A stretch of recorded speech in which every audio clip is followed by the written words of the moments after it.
y muy interesante la conversación que vamos a tener ahora. Así es, queremos invitar a que entren José Antonio Cast, ex candidato presidencial, y Marcelo Díaz, diputado también del Partido Socialista. Gracias por estar con nosotros. Tenemos tenemos algunas coincidencias y varias diferencias en nuestros dos invitados. Vamos a hablar de lo que está pasando en el país. ¿Cómo está? Bienvenido. Hay una nota, revisemos la nota y luego lo conversamos acá. ¡Oye, cuidado con el cabro! ¿Qué les pasa?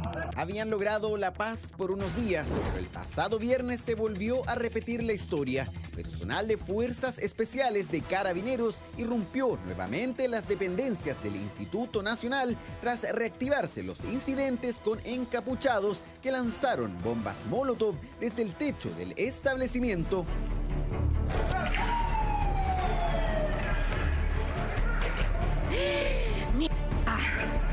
Van a entrar los pacos. Violentas imágenes que se han reiterado durante los últimos meses. La continuidad de las clases se hizo insostenible e incluso se pensó en cerrar el año escolar, una medida que se descartó, pero que abrió paso a nuevas ideas para controlar el acceso de los estudiantes. Nadie quiere tener a los carabineros entre los colegios, pero nadie quiere también que una mamá ponga en riesgo a su hijo, que tiene el legítimo derecho, como dijo esa mamá. Póngase la mano en el corazón. Yo llegué al Instituto Nacional, quiero que mi hijo tenga una buena educación. Por lo tanto, aquí hay un tema de seguridad y de protección del derecho a la educación de todo el resto de la comunidad educativa. ¿No queremos carabineros dentro del Instituto Nacional? Claro, pero lo primero que tenemos que sacar son los encapuchados del Instituto Nacional. Un conflicto que parece interminable y que tras 205 años de historia ha obligado al municipio de Santiago a debatir el eventual cierre de las puertas del liceo más prestigioso de Chile. Sin violencia, pero también con roces que sacan chispas. Así es el debate por los dos proyectos de ley que actualmente buscan modificar la jornada laboral de los chilenos. Son tres cuestiones fundamentales. Uno, la reducción de 45 a 40 horas la jornada ordinaria. La diputada Camila Vallejo busca reducir la jornada laboral de 45 a 40 horas semanales, que deberán ser distribuidas por igual en los 5 o 6 días de trabajo, en donde incluso se considerará el tiempo de colación, una iniciativa que lucha contra el proyecto presentado por el gobierno de turno. Primero, que esto sea gradual. Esto no se puede hacer de un día para otro. ¿Gradual cuántos años? Bueno, el gobierno ha planteado que sea igual que el aumento de la cotización del 4%, que se vaya haciendo gradualmente en 8 años para que las empresas puedan adaptarse. Segundo, que algo decía Camilo, tiene que haber flexibilidad horaria.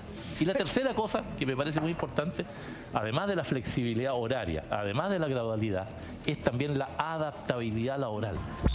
No son 40, pero sí es un promedio de 41 horas, con la diferencia de que el trabajador podrá acordar con su jefe cómo distribuirlas durante la semana de manera flexible, además de la tentadora propuesta de trabajar 4 días y descansar 3.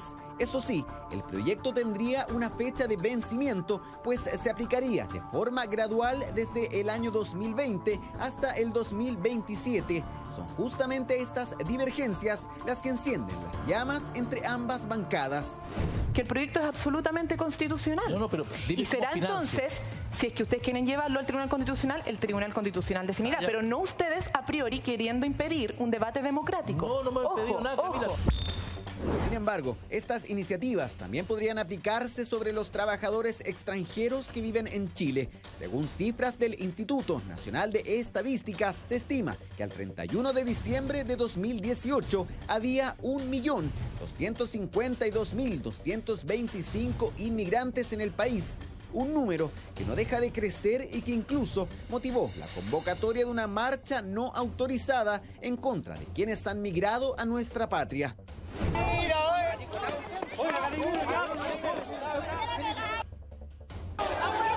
Organizándonos con un solo fin, ¿ya? Protestar en contra de la nueva ley migratoria, en la cual está desfavoreciendo los beneficios y los derechos del trabajador y del chileno en sí. Eso es lo que nosotros queremos. No queremos nada, no estamos en contra del negro ni del blanco. El martes 13 de agosto, el Senado aprobó de manera unánime la idea de legislar sobre la nueva ley de migraciones impulsada por el anterior gobierno del presidente Sebastián Piñera, un proyecto que busca modernizar la política migratoria para regular el ingreso de los extranjeros a Chile sin pasar a llevar sus derechos. Ha llegado el momento de poner orden en este hogar que compartimos, en esta casa que es la casa de todos. Aquí no hay perdonazos, hay regularizaciones. No va a poder regularizar su situación aquella persona que tiene antecedentes penales y que ha cometido o ha desarrollado acciones ilícitas en nuestro país. Una legislación en un proceso de discusión que también tuvo que cumplir la polémica Ley de Identidad de Género, publicada el pasado 29 de agosto en el Diario Oficial. 9 meses después de su promulgación, el gobierno hizo realidad una lucha de 10 años que ahora permite, por ejemplo, el cambio de nombre y sexo legal a las personas mayores de 18 años. Discusiones que han encendido el debate en nuestro país ante problemáticas y propuestas que prometen cambiar la vida de los chilenos. Sin pelos en la lengua, se lo preguntamos a usted. ¿Apoyaría o no el cierre del Instituto Nacional? ¿Reduciría la jornada laboral a 40 horas semanales? ¿O prefiere pactar un horario flexible con su jefe? ¿Está o no de acuerdo en detener el ingreso de inmigrantes al país? ¿Los menores de edad podrían ser libres de elegir su identidad de género? Interrogantes que han marcado la pauta nacional de los últimos meses y que planteamos en la mesa de bienvenidos.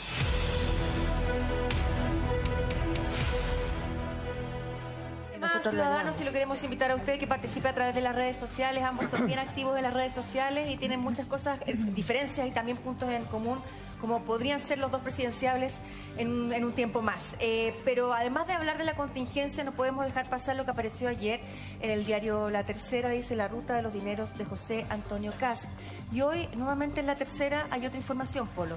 Aparece la reacción frente a esta noticia y dice la presidenta de la UDI, refiriéndose, dice: Timonel, UDI y platas de Kast. Una situación similar le costó la candidatura a Goldberg. De alguna manera sugiriendo que esto podría ser, José Antonio, el fin de su candidatura presidencial. Esto que se ha conocido con respecto a dineros que usted tendría o habría tenido en Panamá. Vamos a hablar de eso. Quizás algunos quisieran. Pero vamos hay a hablar de eso. Sí, vamos a escuchar la respuesta de José Antonio Kast, pero a la vuelta de la pausa comercial. Vamos. Todas sus opiniones las esperamos en @bienvenidos13. Ya regresamos. Adelante. Muy bien, Tonka. Bueno, estamos ya con José Antonio Kast y también con Marcelo Díaz. Y antes de ir con el debate, la contingencia manda, y ahí Polo tiene el reportaje de La Tercera y también los descargos de José Antonio el día de hoy. Un reportaje que apareció ayer en el diario La Tercera: la ruta de los dineros de José Antonio Kast. El diputado ha dicho que su patrimonio le da libertad de no tener que ir a golpearle la puerta a nadie. Y se habla específicamente, José Antonio, de unas platas que estarían en Panamá o que habrían estado en Panamá. En lo específico, usted nunca declaró tener propiedades, tener una sociedad o varias sociedades fuera de Chile, de acuerdo con lo que publica el propio diario.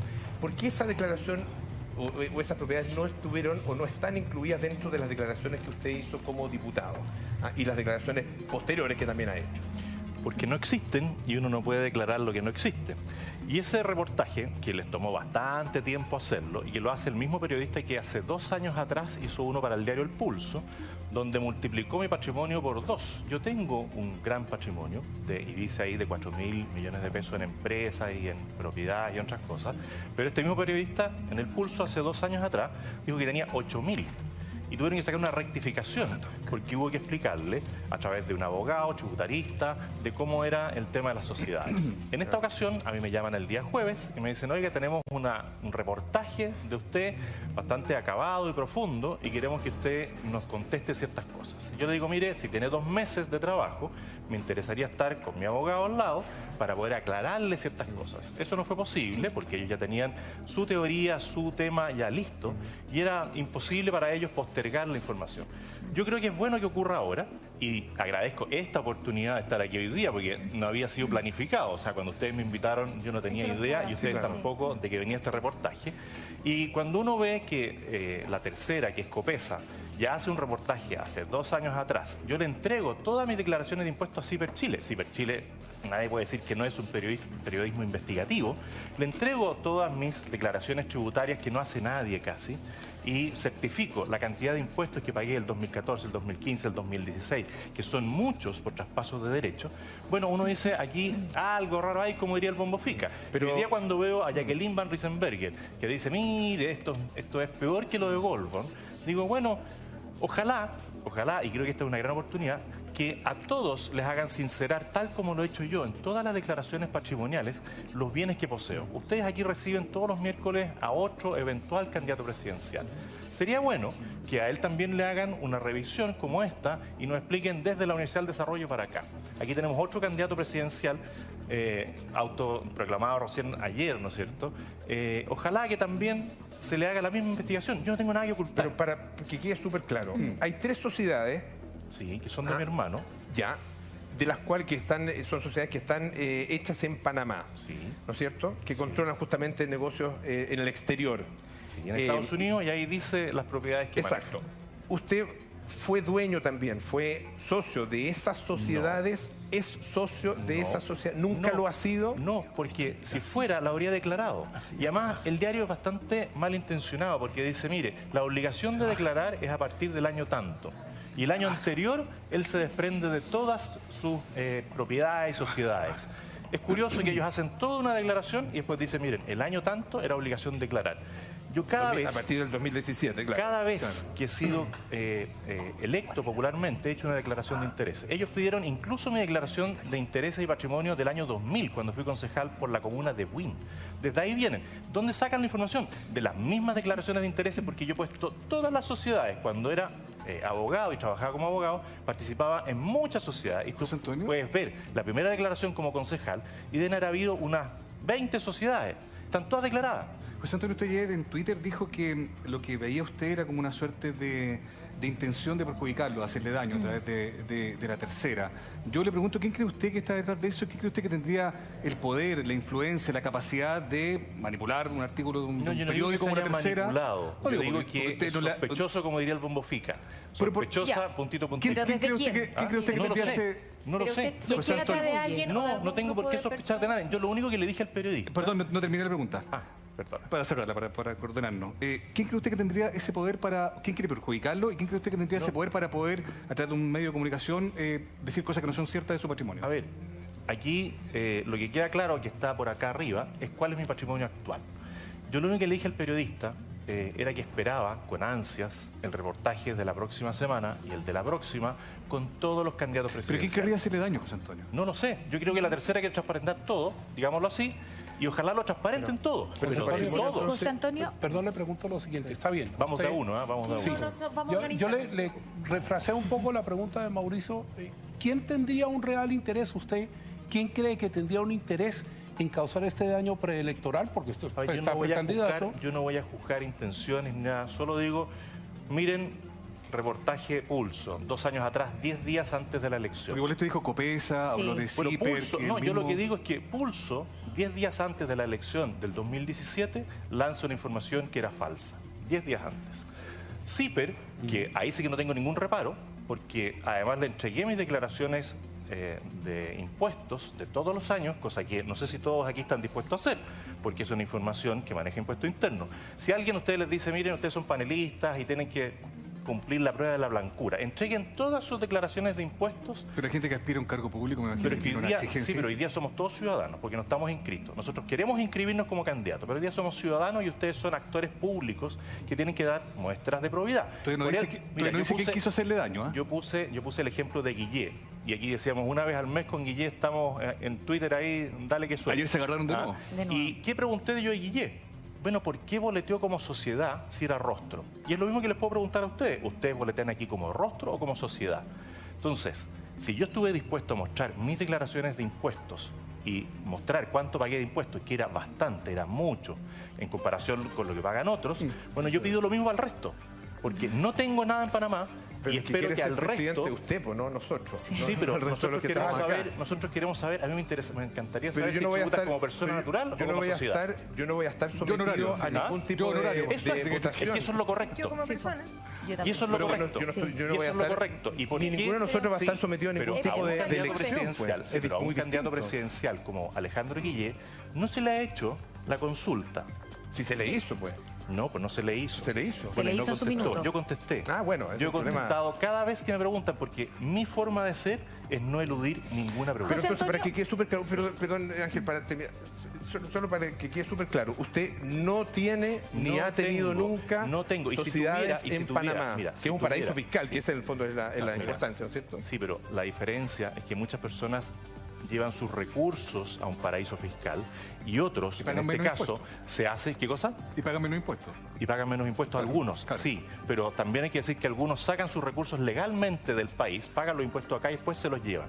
Aquí lo que se usó fue una manera de entrar a Estados Unidos y eso le pueden preguntar a cualquier inversionista si es más fácil entrar desde Chile y dar cuenta de patrimonios en Chile hacia Estados Unidos o entrar desde ahí con una sociedad que se establece para eso. Ángel. José Antonio, le formulo de otra manera la pregunta. Usted, como quiere ser candidato presidencial, ¿siente que esto le favorece eventualmente a la UDI para alejarlo de la candidatura? ¿Y sería quien entonces, a su juicio, el candidato quien más favorecería no su candidatura con esta situación?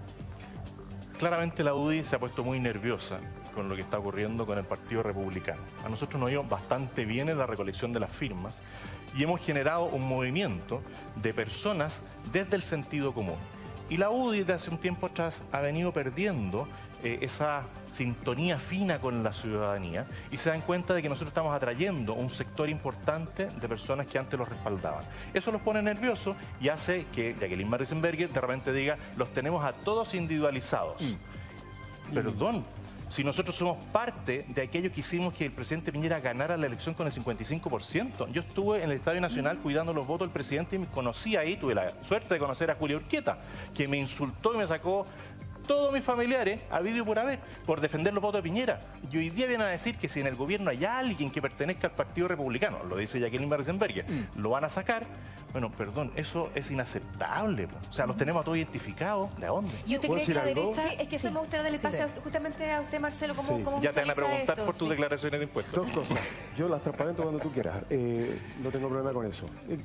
Algunos lo hacíamos. Jorge Burgos, yo lo hice una vez, en fin, siendo diputado, ¿no? Porque no hay ningún problema con eso. Mira, efectivamente había un régimen antiguo de declaraciones que permitía que no se transparentara toda la información. Eso cambió en el gobierno anterior. Muchos parlamentarios, es más, 21, votaron la semana pasada, 21, que son dueños de sociedad inmobiliaria a favor del proyecto de integración social que tiene sociedad inmobiliaria. Yo me acuerdo de un debate con José Antonio en la sala, cuando bajamos la franquicia de exención tributaria de 4.000 a 2.000 UF. Yo me pregunto si en esa época tenía sociedad inmobiliaria. Pero al margen de eso, efectivamente... Pero espérate, ¿constructoras o inmobiliarias? Inmobiliarias. Inmobiliarias. Inmobiliarias. Estaban declaradas, sí, estaban declaradas. ¿Viste mi declaración de patrimonio? Yo creo, la tuya de esa época no. Pero, bueno, sería bueno que lo hubiesen visto. Pero no, yo le pregunté a algunos parlamentarios del PS por qué no tenían casa y las arrendaban en lugares muy bonitos a un valor muy importante. Sí, sí. Entonces cambió el régimen. Hoy día hay que transparentarlo todo, sin excepción. Por tanto, lo que la tercera dice ayer es que en tu última declaración no están transparentadas las sociedades matrices de las que pertenecen los restaurantes de varias de los que sigue siendo dueño, que es parte de tu patrimonio. No. ¿Ves que estás equivocado? Déjame terminar. No, pero ¿cómo te voy a dejar terminar si estás diciendo algo que no es cierto? Una cosa, que termine el diputado y va usted. Es que primero que hable con la verdad. No, que termine y va usted para que nos escuchemos todos. La pregunta es la verdad. Yo no creo mucho en estas teorías conspirativas. La pregunta es, ¿qué tiene Panamá que Piñera, Maduro, Pinochet o tu familia, porque supuestamente te desprendiste después de que ya se haya constituido la sociedad en Panamá, que haga tan atractivo ponerle recursos ya que no lo hace la mitad ni el... Lo acabo de explicar el señor Zárate. Es que yo no creo eso. Yo creo que paraísos fiscales, ya lo dijo el presidente de la República. Yo tampoco creo que el Partido Socialista no tenga vínculos con el narcotráfico. Después te lo respondo eso. Lo ha dicho la OCDE, lo ha dicho Naciones Unidas, lo han dicho el Banco Central. Los paraísos fiscales son una forma de evadir el pago de impuestos. Entonces mi pregunta es, tú que aspiras a ser presidente de Chile, ¿por qué crees que es legítimo que busquen fórmulas en tu familia, si es que tú ya dejaste de ser socio de esas sociedades matrices que están en Panamá, para pagar menos impuestos? ¿Por qué? ¿Por qué Panamá? ¿Por qué no hacerlo? Por ejemplo, yo fui embajador de Chile en Argentina y los empresarios llevaban sus inversiones desde aquí hasta allá. Te acepto el desafío. Juntémonos aquí el próximo lunes y cada uno trae sus declaraciones de impuestos. No, pero contéstame esto. ¿Qué pasa en Panamá? ¿Qué tiene Panamá pero primero de atractivo? te acepto el desafío de que vengamos el próximo lunes si nos invitan y yo traigo mis declaraciones de impuestos y te muestro cuánto he pagado y cuánto han pagado las empresas de mi familia. Te acepto el desafío. Sin ninguna duda. Hemos pagado pero las de Panamá no han pagado. Muchos impuestos pero las de Panamá porque no hay recursos en Panamá. primero te quiero aclarar que no soy parte de las sociedades de Bavaria desde el año 2015. Entonces podrías mirar la declaración de patrimonio. ¿Cuánto se constituyó? Te quiero decir que podrías mirar la declaración de patrimonio desde que fui concejal. Está todo declarado, todo declarado. Y lo que acabo de explicar es que Panamá también es un puente para entrar con inversión a Estados Unidos. Y si te fijas aquí, pero es un paraíso fiscal, aparecen aquí. ¿Permite pagarme de impuestos? No, hombre, te estoy explicando que es un vehículo. Depende para qué lo uses. Permite pagarme de impuestos. Tú eres abogado, ¿no es cierto? Sí, por lo mismo. Entonces, dedícate un poquito al derecho tributario para que entiendas que cuando uno no transfiere recursos, no es para pagar menos impuestos, es para separar líneas comerciales. Para entrar a Estados Unidos es más fácil tener una sociedad extranjera para entrar a Estados Unidos. Tener esas propiedades. ¿Te acuerdas del caso de los Panama Papers? No mezcles los temas. Te estoy diciendo que dediques un poquito de tiempo al tema tributario. ¿Por qué no en Miami? No, sí, mira. Para entrar a Estados Unidos. ¿Por qué en Panamá? Porque ¿Por qué está un paraíso acreditada. fiscal? Aquí si te lees, mira, léete este mismo reportaje. Lo leí. Este mismo. No lo leíste. ¿Sabes No, lo que sí, dice aquí? ¿Sabes lo que dice ahí? Dice, property no sé cuánto aquí dice. Council Hotel Miami. Está todo declarado en Estados Unidos. O sea, no es todo mentira el reportaje. No estoy diciendo es falso. eso. O sea, no se instalan en Panamá. Panamá no es un paraíso fiscal. No estoy diciendo que no es un paraíso fiscal. Sí lo es. ¿Y qué significa eso? Algunas personas que ponen sus recursos allá y los dejan ahí y efectivamente pagan menos impuestos. Y tienen el derecho, si quisieran hacerlo, pagando los impuestos en Chile, de llevarse sus recursos. Eso está prohibido. Si tú pagas tus impuestos en Chile, ¿puedes sacarlos de Chile? Por supuesto, cumpliendo las normas. Y si los tienes afuera, hay doble tributación. Si los tienes afuera, si estás en Panamá, si estás en Panamá, y esto no lo digo yo, José Antonio, lo dice el Banco Central. Si estás en Panamá, lo dice el Banco Central de Chile. Imagino que te parece una institución seria, no está conspirando. ¿Tú has sacado dinero de Chile? No, jamás. ¿Has tenido alguna pyme alguna vez? No tengo el patrimonio que tú tienes. ¿Tienes alguna pyme? No. ¿Has tenido alguna persona contratada, aparte de los que has contratado como ministro, como diputado o como embajador? No, fíjate. O sea, nunca has sido alguien que ha emprendido, nunca. No. Entonces, te voy a regalar el libro a mi familia para que veas lo que es emprender. Bueno, Antonio, Marcelo, pero aún así llevaste tus recursos a Panamá y Panamá es un paraíso fiscal como las Islas Vírgenes. Pídele un informe al Banco Central. Pero es que ¿sabes lo que pasa, Marcelo? Pídele un informe. Tú eres diputado. Pero es mejor hacerse cargo. Pero, Marcelo, es que no voy a hacer cargo de tus mentiras porque dijiste que yo era parte de la propiedad de empresas que no lo soy. Y eso es mentira. Entonces, lo que te propongo es que le pidas a la UAF, que le pidas al Banco Central, que le pidas a quien quiera informe. O sea, nunca tuviste ningún vínculo con Bavaria. Pero Marcelo, no tergiverses las cosas. Yo estoy diciendo que el 2015 me desprendí. O sea, tienes un patrimonio. De todos. Está bien. Pero para que quede claro, la ciudad está mirando. Cerremos con una última. Perdón, para ir avanzando. Es que el día lunes estemos acá con todas nuestras declaraciones de impuestos. Un momento. Avancemos y hagamos la última pregunta con respecto. Perdón, yo les pido por favor que nos escuchemos. Vamos a formular la última pregunta con respecto a este tema y vamos a avanzar. ¿Ya? Claro, lo que pasa es, diputado, tener un determinado patrimonio no creo que sea cuestionable, ¿no es cierto? Si es que ha sido, viene del emprendimiento, de una larga historia familiar, etcétera, que es el caso. ¿Qué es lo que a usted le parece cuestionable de no solo lo que está en el reportaje, sino que de lo que ha dicho también ahora el señor Kast? Porque él dice que mientras él ha sido propietario o parte de la propiedad de estas empresas, no tenían sociedades en Panamá, ni tampoco, y ahora que no es propietario, menos, por supuesto. Pero usted dice, nunca yo tuve propiedad de estas sociedades que están constituidas en Panamá. Eso lo entendí. A ver, lo que yo dije es que mi familia tiene sociedades allá. Y también hay que decir que hasta el año 2000 esas sociedades tenían acciones al portador. Yo nunca he sido portador de una acción de una sociedad en Panamá. Ya, yo lo que digo es que la Unión Europea, la OCDE, las organizaciones económicas internacionales, el Banco Mundial, el Banco Mundial, Central, exactamente, todas cuestionan a los paraísos fiscales porque se constituyen en mecanismos de evasión y elusión de impuestos. Y la pregunta que yo hago es ¿por qué gente como Pinochet, propio Piñera, José Antonio Castro, su familia, Maduro, terminan llevando sus recursos a Panamá o a las Islas Vírgenes o a los paraísos fiscales que el mundo entero está intentando evitar que desaparezcan precisamente para que los impuestos se paguen y no se evadan? Y yo creo que es un estándar mínimo que se nos debe exigir a que nos dedicamos a la cosa pública, a que nos dedicamos a la política. Porque si yo voy a votar leyes como las votó José Antonio muchas veces, para aplicar impuestos, para aplicar determinadas regulaciones, lo mínimo es que yo no use trucos para no cumplir con esas obligaciones. Una de ellas es pagar los impuestos. A mí no se me ocurriría ni aunque tuviera una sociedad, ir a radicarla en ningún paraíso virgen, ningún paraíso fiscal para evadir impuestos o al menos para no pagar lo mismo. Que hay un tema ahí que yo creo que más allá de lo legal o ilegal, tiene que ver con que ¿para qué sacar la plata aunque se tribute acá? Porque en el fondo lo que se pregunta a mucha gente, José Antonio, es que un líder, ¿no es cierto?, o un supuesto presidenciable, lo que querría es que con empresas que están generando dinero, dejar la plata en el país y no sacarla a otro lugar para emprender en otra parte. Eso es básicamente, yo creo, también el cuestionamiento que mucha gente se debe hacer. Pero, perdona, todas las grandes empresas se internacionalizan. Estoy hablando de una multinacional que en el fondo está creciendo a otros países. ¿Y qué, tú quieres limitar a un emprendedor a que solamente está acá? No, no, Chile, pregunta, no en Chile hoy día emprender es muy difícil y por eso yo le decía a Marcelo Díaz, ojalá hubiera un curso básico también para los diputados de cómo ser emprendedor, de pagar un sueldo sin ser diputado, sin ser embajador, sin ser operador político de por vida. Por eso yo le preguntaba, ¿has pagado alguna vez un sueldo que no venga pagado del Estado por supuesto ti? Que sí. Bueno, eso es lo que te preguntaba. Aparte de las personas que trabajan en tu casa, ¿has hecho un emprendimiento? ¿Has pagado IVA alguna vez? No, no, fíjate. No, porque yo me dedico a la política, no creo que la política solo un dato, una precisión. Lo que te puedo decir es que todos los pymes que nos están viendo, lo único que quieren es que le bajen los impuestos. Una precisión. Ustedes lo único que han hecho es subirle los impuestos a los pymes, porque no entienden cómo funciona el sistema. Una precisión. Y nadie se quiere llevar la plata de Chile. Y además, te quiero decir, yo nunca he sacado plata de Chile. Una precisión. Les propongo una cosa. Solo una precisión.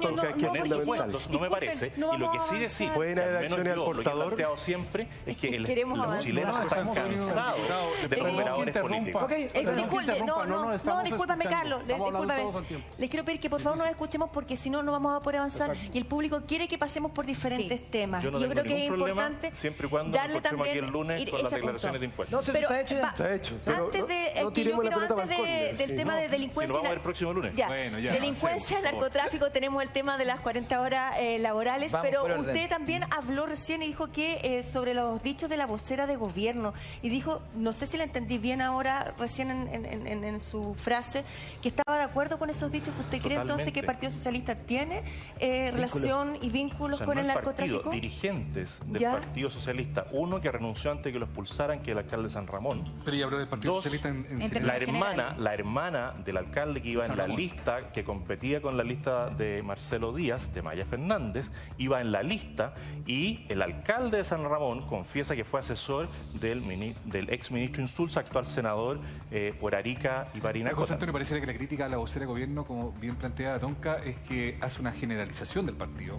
Y eso es lo que a algunos miembros del partido le complica, ¿no? A ver, yo nunca entendí que fuera una generalización. Eso fue. Y va en la misma línea. El Partido Socialista con el narcotráfico. Bueno, esa fue la pero fase es que en de la medida que el Partido Socialista, el señor Elizalde, no aclare ni siquiera por qué sacó la licencia en el domicilio de un asesor del alcalde, en la medida que el señor Elizalde no aclare o no suspenda inmediatamente a todos los que están vinculados, que lleven su lista al hermano del alcalde que renunció antes de que lo expulsaran, bueno, yo tiendo a decir, si la directiva está haciendo como ojos ciegos a un hecho evidente. Osvaldo Andrade dijo que estaban complicados. Marcelo Díaz dijo que había un tumor dentro del Partido Socialista. Bueno, si la directiva, Elizalde, no aclara sus vínculos con el alcalde, yo incluso le cuestioné a Guillé cuando fuimos candidatos presidenciales y él juntó las firmas como candidato independiente, la cantidad de firmas que juntó en San Ramón, porque le mostré los actos donde estaban las bandas de artistas y los notarios requiriendo las firmas. Yo le dije, bueno, aquí hay... Y Marco Enrique Minami habló de la narcopolítica en ese entonces. ¿Nunca se aclaró? Ahora Marcelo. Sí. Bueno, yo aquí voy a ir de frente, no voy a tratar de salir por el lado. Yo creo que lo de San Ramón es un tema grave. Ayer vimos otro reportaje más que confirma las denuncias que muchos de nosotros hicimos y que fundamentan las críticas que hicimos a la directiva del partido por el modo en que reaccionó después del primer reportaje, particularmente lo que no hizo o hizo débilmente entre el primer y el segundo reportaje, y yo espero que ahora seamos mucho más drásticos. ¿Qué esperan ustedes que habrá sucedido y qué no ha sucedido? Aquellas cosas que hoy día dicen que se están haciendo, por ejemplo, la intervención completa del comunal.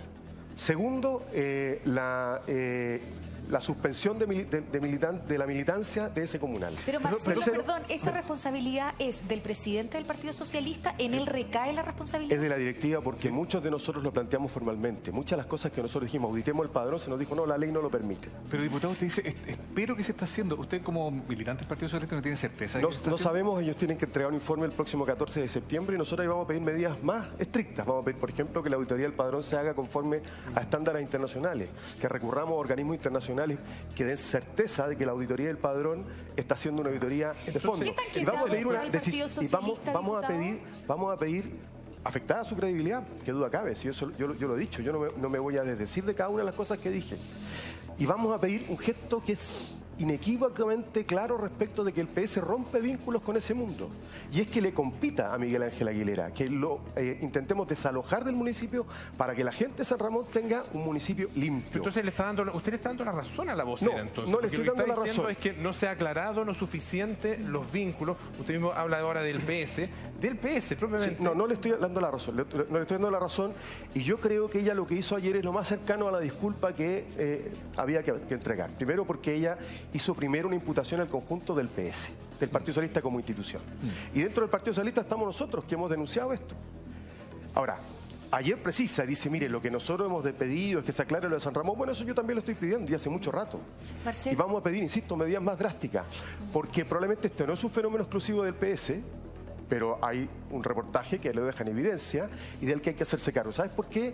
No solamente por el daño a la credibilidad del Partido Socialista, sino que especialmente porque si hay algo que está lacerando la convivencia ciudadana en todo el país es el narcotráfico. Entonces, ¿cómo el PS no se hace cargo de eso? ¿Usted cree, diputado, la pregunta para los dos, ¿debería renunciar la ministra vocera de Gobierno? ¿Debería dejar el cargo? La respuesta de nuestros dos invitados a la vuelta de la pausa comercial. Nos vamos a una pequeña pausa comercial y ya regresamos con más. Bienvenidos. No te cambies de 13. Pregunta, pues. Yo plantea la pregunta que tiene que ver con la renuncia. Claro. ¿A quién le preguntamos primero? Preguntémosle Yo partiría a Marcelo. por el diputado, además que está implicado en definitiva como militante. En su barrio de la cuestión. Y fue vocero de en su barrio de la cuestión. Además, fue vocero de gobierno. Sí, no, yo creo que debe renunciar a la vocera. O sea, yo creo, no, es una decisión del presidente de la República o de ella misma. La verdad es que yo creo que las declaraciones de ayer tenemos que mirarlas con...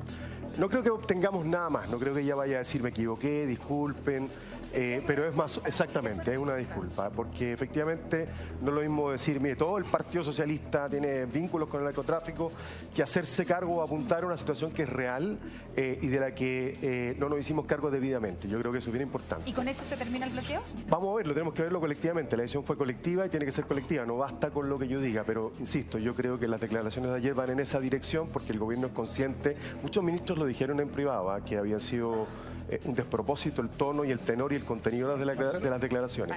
Ahora, yo creo que esto debiese ser una oportunidad para lo que decía antes del corte. Hace poquito, por ejemplo, yo envié un oficio de fiscalización de una comuna de mi distrito, el Tabo. Habían bajado todos los delitos, pero han aumentado sobre 200, 300, 400% los casos vinculados a narcotráfico. Pasa algo parecido en Valparaíso, en Viña, probablemente en muchos lugares de Chile. Este es un verdadero desafío de Estado. Yo creo que este no debiese ser usado como un arma para atacarnos los unos a los otros, sino que precisamente para poder resolver cómo enfrentamos un tema que, insisto, lacera fuertemente la convivencia en muchos barrios de Chile. Y ojalá esta sea una oportunidad para dar ese paso.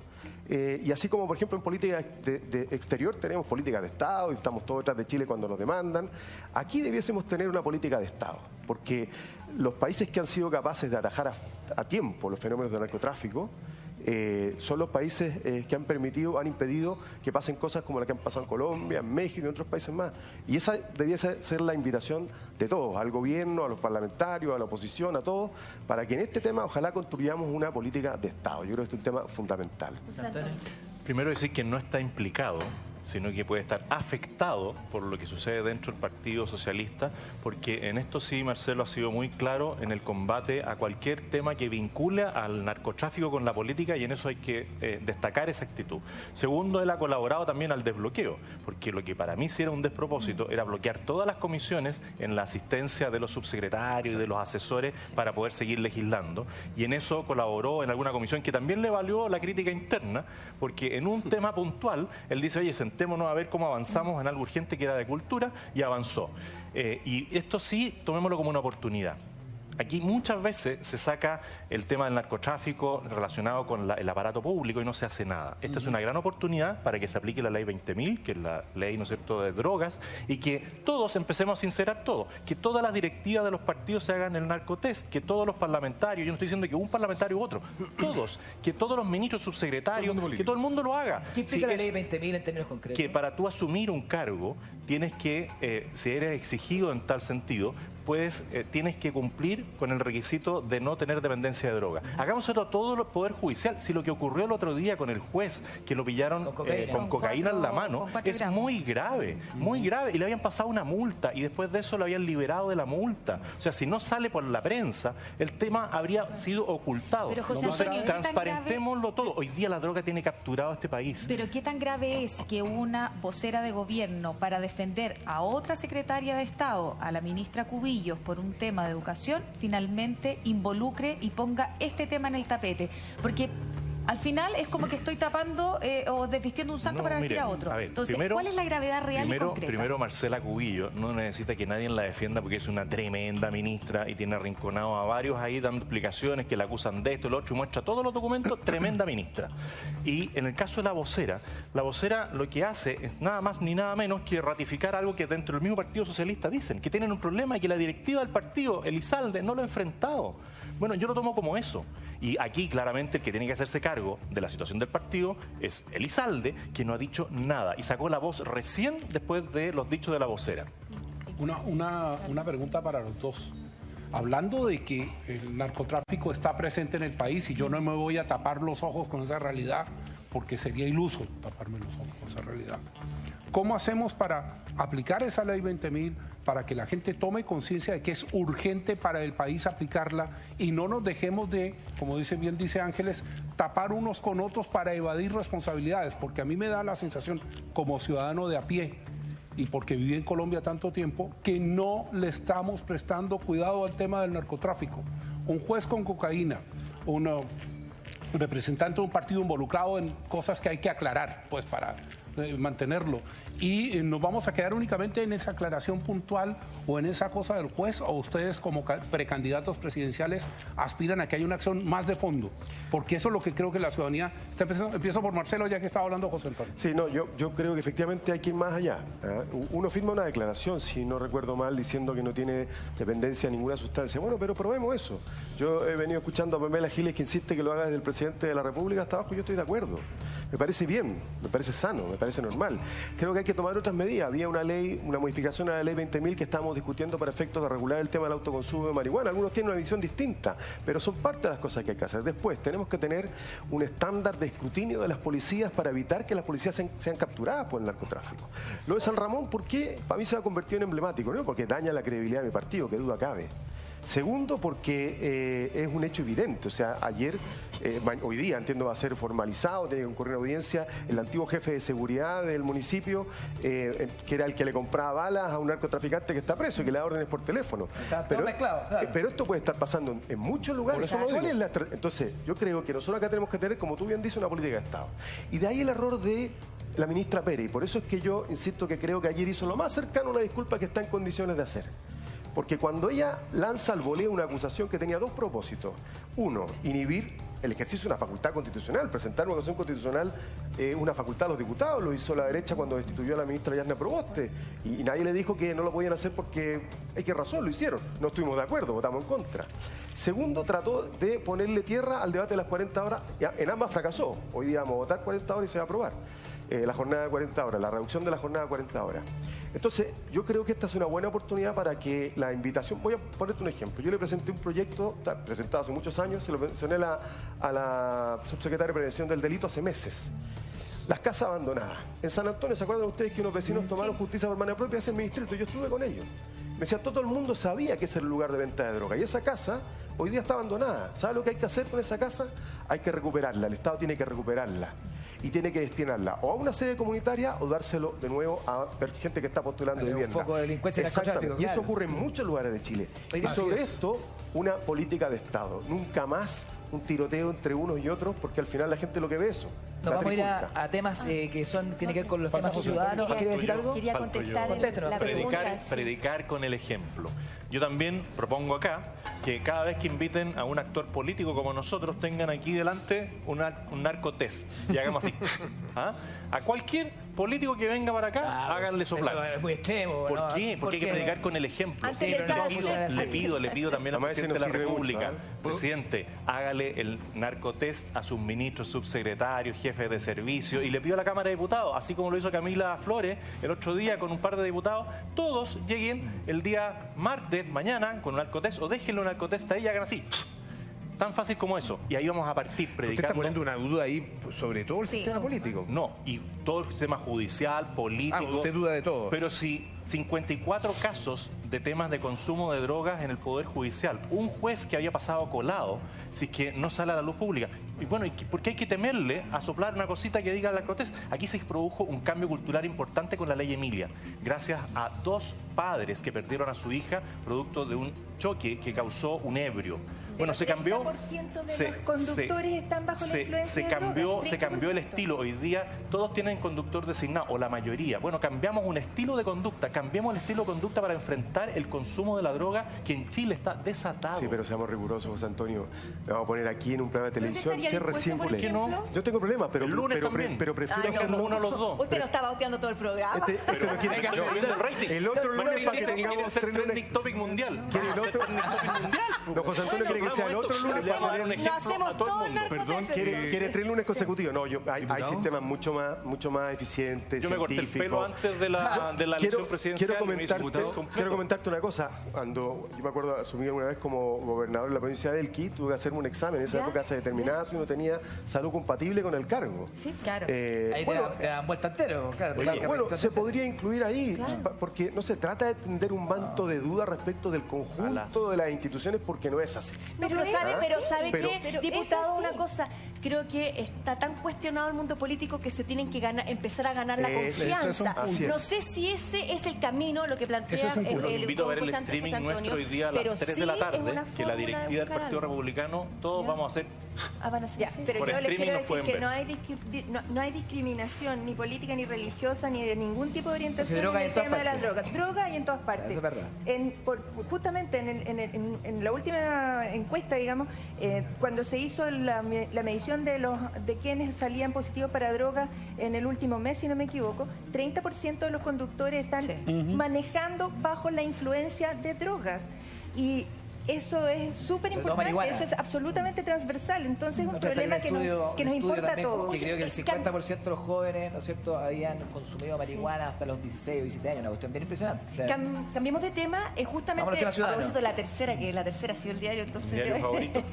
Sí, José Antonio, mire, acá están todos, sí, pero justo la toma dice, oficialismo juega hoy sus últimas cartas para frenar el proyecto de 40 horas laborales, iniciativa se vota esta tarde en la Comisión de Trabajo, diputados acusarán vulneración de reglamento y ministro Monkever presentará informe de la DIPRES que asegura que el proyecto es inconstitucional. Sí, toca solo para sumar, por favor. Para sumar, el diario El Mercurio en su cuerpo C dice, DIPRES cifra en hasta 2.400 millones de dólares el impacto fiscal del proyecto del Partido Comunista sobre las 40 horas. José Antonio, ¿usted quiere comenzar?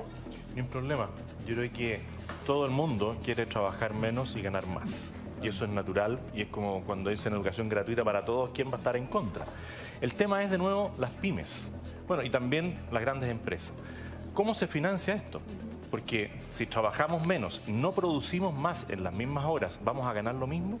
Bueno, la ecuación no calza.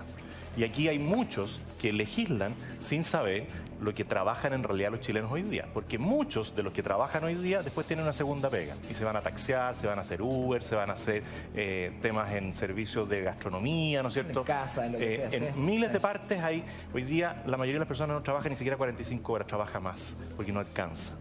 Y eso es una realidad hoy día que está ahí. Y cuando nosotros buscamos la solución fácil, subamos los impuestos, bajemos las horas de trabajo, paguemos menos de esto, todo gratis, los países no progresan, no crecen. Y esa es la verdad. Entonces, aquí además hay una vulneración clara del tema legislativo constitucional, porque este tipo de materia ya fue declarado inviable constitucionalmente o legislativamente por el diputado Fidel Espinosa cuando ejercía la presidencia antes.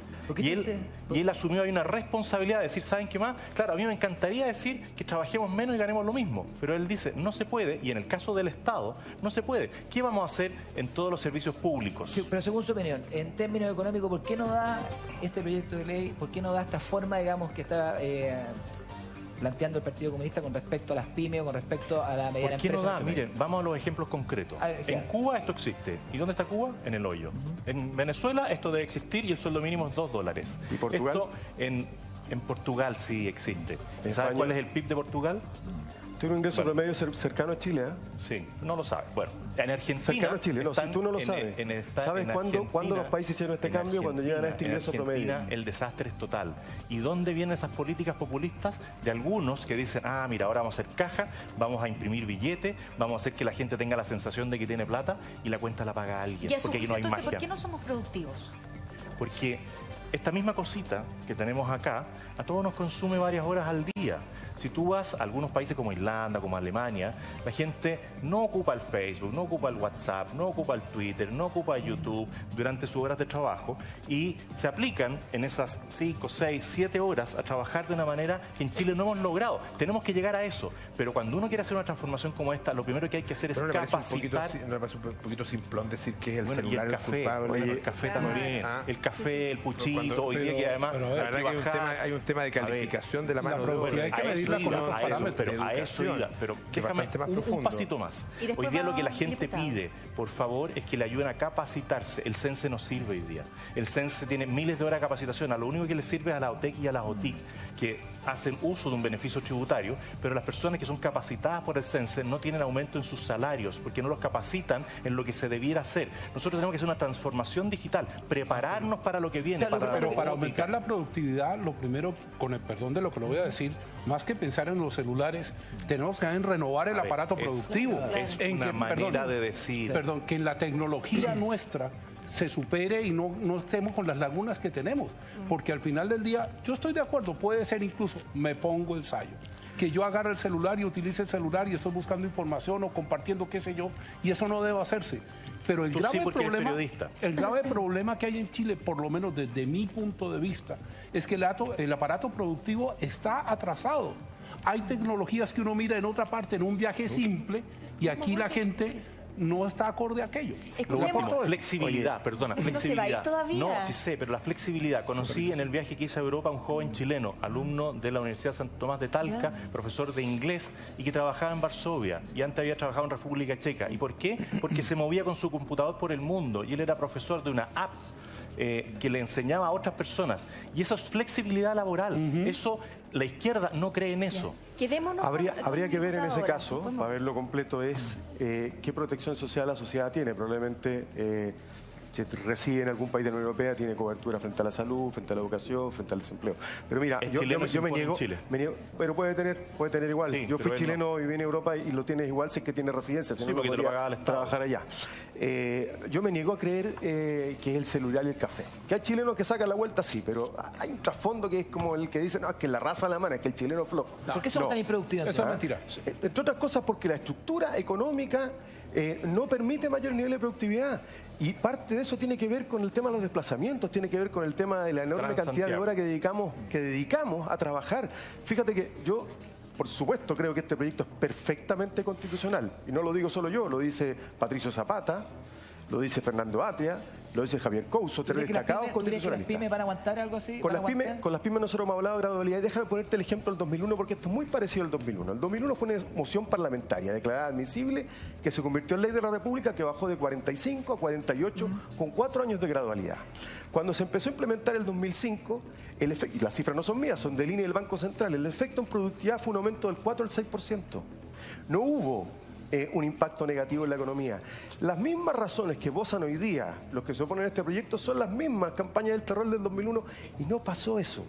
¿Y sabes que sí en cambio pasó? Que la gente tiene más tiempo para el disfrute y hay un punto donde yo coincido con José Antonio.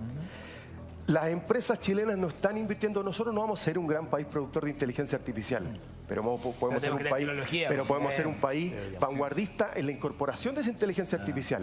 Dime, ¿qué espacio de formación de recursos humanos tienen las empresas y el Estado hoy día si tú partes trabajando a las 7 de la mañana y llegas a las 11 de la noche a tu casa? Entonces hay un tema de productividad, pero también hay un segundo tema que es fundamental. ¿Por qué este proyecto es resistente a todas las campañas del terror?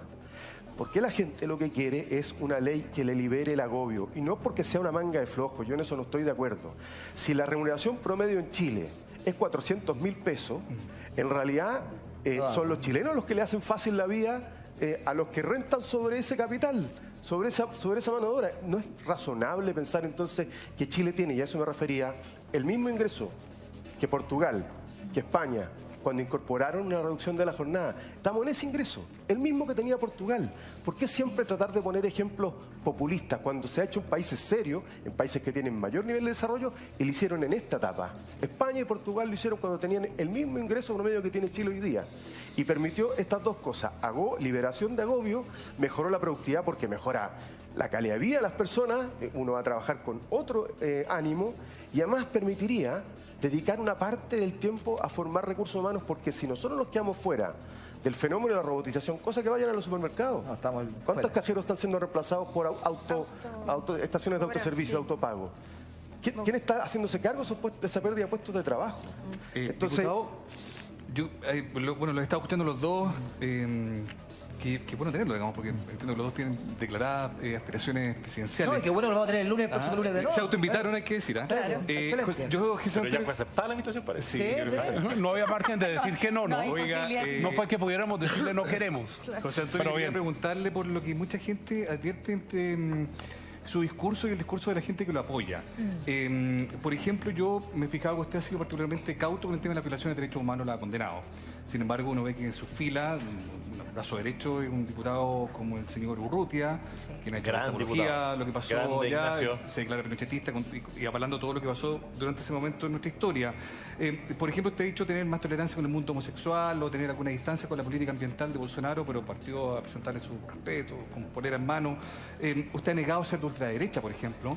Sin embargo, hay movimientos de ultraderecha que se sienten seducidos por su discurso. La pregunta, José Antonio, es: ¿ha tenido usted excesiva tolerancia con apoyos que aparentemente no lo representan, o derechamente usted deja que sus apoyos emerjan porque le sirven electoralmente? Bueno, como dicen los abogados, hay que distinguir.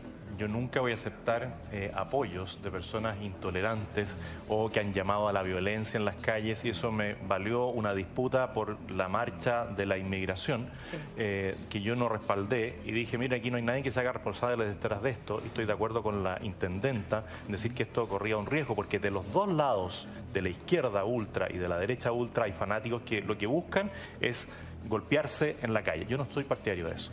¿Y por qué hay que distinguir? Porque no tiene ninguna comparación ese tipo de situaciones con lo que ha sido la trayectoria política de Ignacio Urrutia. Ignacio Urrutia ha votado a favor todas las leyes de reparación. Ignacio Urrutia nunca ha dicho que no han habido violaciones de los derechos humanos. Y de hecho hay gente presa por eso en Colina y Punta Peuco. Yo los he visitado y los invito a ustedes a visitar a esas personas que están ahí. Dijo que eran héroes los de Punta Peuco. Bueno,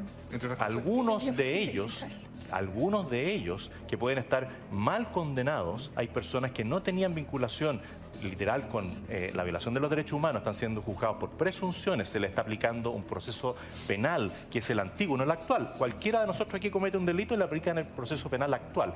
De acuerdo a esa norma, que es la igualdad ante la ley, sobre todo en el efecto penal que no es retroactivo, muchas de esas personas no deberían estar cumpliendo condena. Pero a lo que voy de Ignacio Urrutia, él ha votado a favor de todo eso, y la última vez que dijo estas palabras, lo dijo porque no se ha hecho nada, por ejemplo, con los falsos exonerados. Y es lo que dice, aquí hay personas que se declaran falsos exonerados, dice que hay personas que al tener 10, 12 o 14 años fueron exonerados porque estaban trabajando remuneradamente en la sede de los partidos políticos. Ahí hay algo que hay que mejorar y aclarar. Una fácil, por ejemplo, con todo lo que está pasando en Brasil. ¿Qué piensa usted sobre la política ambiental o medioambiental o las declaraciones de Bolsonaro? Sí, partamos viendo los números. ¿Un hombre con el que usted se siente conectado? Sí. Y yo espero que le vaya muy bien. ¿Usted se siente como el Bolsonaro chileno, como le dicen así? No, para nada. Pero no le queda bien ese Dijo que era más rubio que Trump. Yo tengo una sola señora. Pero viendo lo que dice... Pero respondiendo... 9 hijos. Pero en el tema medioambiental vamos viendo los números. Vamos viendo la cantidad de hectáreas quemadas en los gobiernos de Lula, de Dilma y de Bolsonaro. Hay mucho más incendios y hectáreas arrasadas en los gobiernos de Lula. Veamos dónde parte esto. Veamos el decreto que dicta Evo Morales. Pero nadie ha hablado, dice que creía que eran ONG las que habían iniciado. Nadie habla de Evo Morales y ellos dictaron un decreto para deforestar y autorizar las quemas. ¿Y quién dice algo de Evo Morales? Nada, porque la izquierda en general avala a Evo Morales. Imagínate que Alejandro Navarro va a Caracas, al Foro Sao Paulo, junto con un diputado comunista y firman una declaración diciendo que Chile todavía tiene deuda pendiente con Bolivia por la salida del mar. ¿Por qué? Porque les interesa que Evo Morales se convierta en una especie de rey. Entonces, todos los focos sobre Bolsonaro y sobre el real responsable de lo que ha ocurrido ahora, ni uno. Para ser bien justos con el tema de Bolivia, quien habla acá ha presentado las protestas de los indígenas bolivianos contra Evo Morales consistentemente.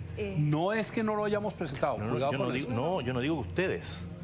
Digo que hay cierta prensa, no he dicho Canal 13, no digo Zárate, no he dicho nada acá. Yo digo que hay cierta prensa que pone su foco exclusivamente en aquellos que interpretamos el sentido común y somos de derecha.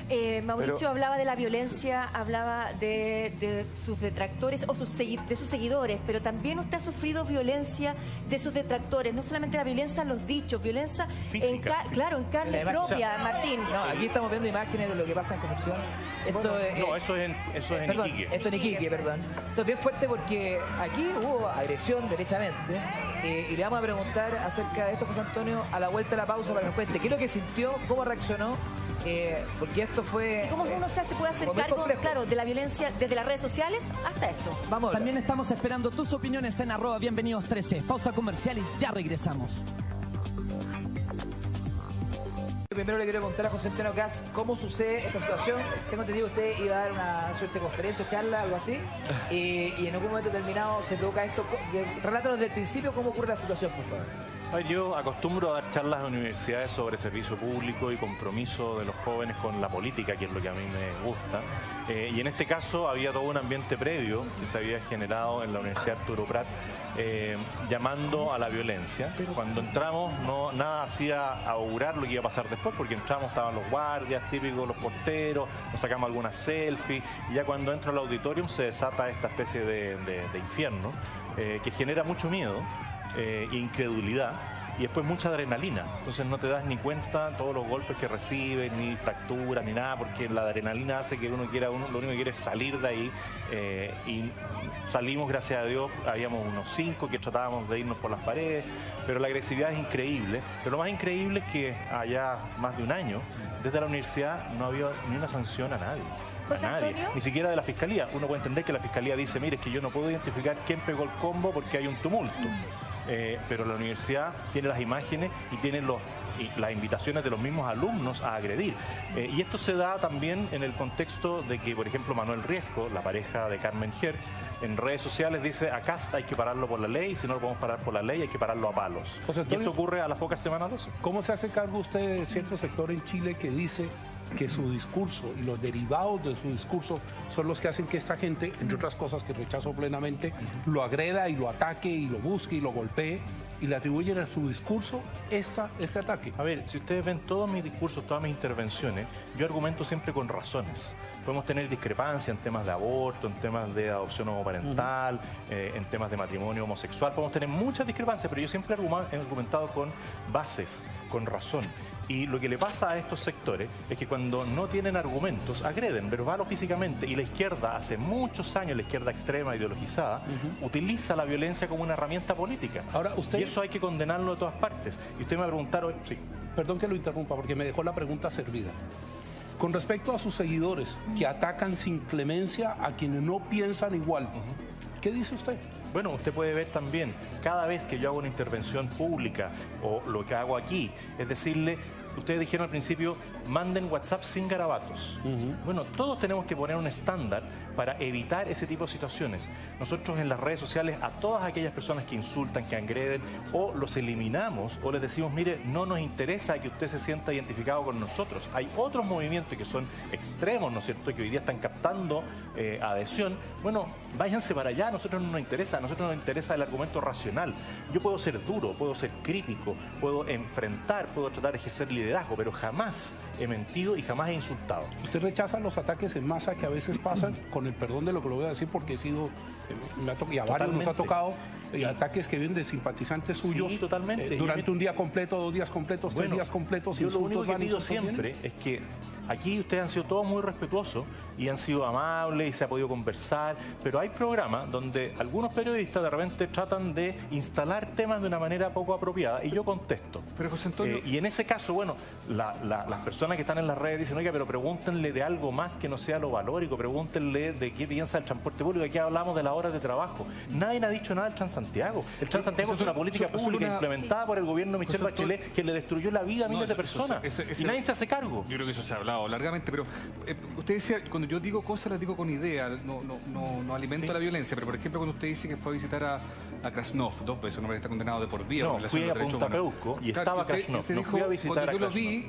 no creo las cosas que se dicen de él. ¿Usted no considera que eso, para la gente que fue víctima de la violación de derechos humanos, es algo violento? Lo hablé con Meo, lo hablé cuando él dijo que su padre había sido asesinado alevosamente. Yo le dije, tu padre murió en su ley, en un acto de combate, en una situación donde se escapan o salen, arrancan, gracias a Dios, 2 personas y su pareja es llevada a un hospital y después tiene la guagua. Pero ¿no considero que puede ser violento para gente que es víctima, también no? Es violento decir que ahí no hubo un enfrentamiento y que lo condena no sé cuántos miles de años por una situación ahí como es. ¿Usted considera que no es violento? Eso es solo una opinión. Pero si toda violencia, todo ejercicio de la violencia conlleva algo que yo rechazo. Pero yo no digo, yo no estoy en ningún caso avalando ni justificando la violación de derechos humanos, el ejercicio de la violencia. Nunca he llamado a nadie. Pero si avala un torturador es un poco ambiguo el discurso. Pero nunca. Si se avala un torturador es un poco ambiguo el discurso. Yo no he avalado nunca a un torturador. Yo le digo que en ese caso puntual a mí me llama la atención el juicio, el tema judicial con la verdad histórica. Me gustaría escuchar también a Marcelo. Sí. No sé si usted ha sido víctima de violencia, a lo mejor no con esa intensidad, pero no sé si las redes sociales, ¿qué podría decir también con Sí, efectivamente. Primero, condenar ese tipo de hechos. Yo creo que no, que es lo que daña profundamente la convivencia democrática, pero no solo eso. Cuando era ministro, me tocó vivir varios episodios. Bien curioso, en mi propio edificio, ¿no? Una vecina muy de derecha no perdía oportunidad de decirme cosas, incluso cuando iba saliendo con mi hija. Nunca le contesté. O una señora que me dijo que militaba en Patria y Libertad y cada vez que me veía pasar por la calle me paraba, me criticaba, me gritaba. Una vez fue con la nieta le dijo, abuela, me das vergüenza, y no lo hizo más. Pero, ¿sabes qué? Yo igual creo, yo entiendo lo que dice José Antonio. Ahora estaba mirando, yo no veo Twitter en general, pero están todos tus seguidores bots, gracias a todos los bots. No los que insultan. Bueno, es que la mayoría, pero da lo mismo. No es así. Bueno, entonces una parte. No generalicemos, así como yo evité que generalizaran contigo diciendo que eras una parte de ellos, rectifiqué, una parte de ellos. Pero da lo mismo, si al final yo lo que quiero decir otra cosa, uno con el lenguaje también puede incitar a odiosidad. Y yo creo que Chile no solamente puede más, sino que merece más. Merece otra forma de tratarnos, merece otra forma de discutir. Merece otra forma de expresar y exponer nuestras diferencias. Porque yo creo, me siento en la antípoda de José Antonio. Yo creo que Krasnov es un asesino, Krasnov. Yo jamás iría a Punta Peuco. Es más, yo los trasladaría a una cárcel común. Ojalá fuera. Porque han tenido juicios que los han declarado como condenados. Marcelo, perdona, ¿has ido a la cárcel pública? Por supuesto que sí, presidí 2 comisiones investigadoras y fui a las cárceles. Cambiemos eso también. Eso es verdad, ¿no? Y todas las cárceles. Tenemos que hacer un rediseño. Pero no podría tener precisamente por la memoria de aquellos que fueron, porque tú lo que dices, el caso del papá de Marco Enrique Minami, no sé si murió en su ley. O sea, fue objeto de una encerrona. Pero mira la prensa esa historia. Mira la prensa de esa época. Pero José Antonio, deja terminar. Ni Carlos Lorca, el único diputado que había desaparecido. Mira el presidente del sindicato del Banco de Chile. Lo que dijo después de que había muerto. La prensa de la época no es una buena fuente como para... Pero mira los discursos. Mira los discursos que él hacía incitando a la violencia. Si hay algo que los chilenos habíamos logrado construir como consenso y solo una minoría venía afirmando, una minoría irracional a mi juicio, es que, y usted lo acaba de decir hace un momento, ex diputado, que condena las violaciones de derechos humanos. Bueno, tenemos que tener un discurso que sea coherente con eso. Yo finalmente apelo a eso. Apelo a que el modo en el que discutamos no incite a más violencia, no incite a más odiosidades. A mí me parece que es razonable que quien aspira a representar al país vaya y recorra todas las universidades de Chile. Y cuando tú dices, yo respondo, bueno, lo cortés no quita lo valiente. A lo mejor a veces uno puede contestar de un modo distinto, porque la forma en que contesta puede desatar un tipo de diálogo que no es bueno para la democracia. Y yo siento, al menos, a mí me pasa eso, me pasó como vocero también, que muchas veces tenía que defender al gobierno de ataques bien infundados, de mentiras, de falsedades, se van a cerrar 1000 colegios. Nunca ocurrió. Y siempre traté de responder con tranquilidad, con serenidad, dando el derecho a que el otro exprese su punto de vista, porque una de las cosas que tiene dañada la democracia chilena es la falta de respeto entre quienes tenemos responsabilidades públicas. Entonces nuestro tono es fundamental. El lenguaje crea realidades, un tono odioso puede marcar odiosidad en el debate, y yo creo que eso no le hace bien al país. Le proponemos lo siguiente, porque, bueno... ¿El lunes van a venir o no van a venir? Ya que se autoinvitaron. A ver, ¿qué quiere desayuno para el lunes? ¿Qué quiere desayuno para el lunes, la verdad? Tostadita con palta. Tostadita con palta. ¿Qué quiere para desayuno usted? Huevos revueltos con... Embutido de Bavaria. Huevo revuelto con Eso lo traigo yo no traigo. Dígame qué quiere. ¿Usted póngase con algo también? No, yo la degustación, publicidad gratis. Pero que no sean panameñas. Partamos con un hot dog o un lomito de palta tomate mayo. ¿Qué les parece 10 segundos para terminar cada uno con una frase al cierre? ¿Qué le gustaría decirle a nuestro público? Solo 10 segundos. Que parta Marcelo. Marcelo, por favor, 10 segundos para usted.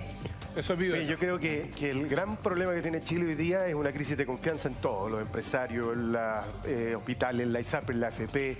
Para cambiar eso hay que cambiar las estructuras que permiten los abusos. Perdón, y la gente también está cansada de la pelea chica, la camorra chiquitita. Y para eso hay que cambiar los abusos. Hoy día vamos a votar un proyecto que va en esa línea.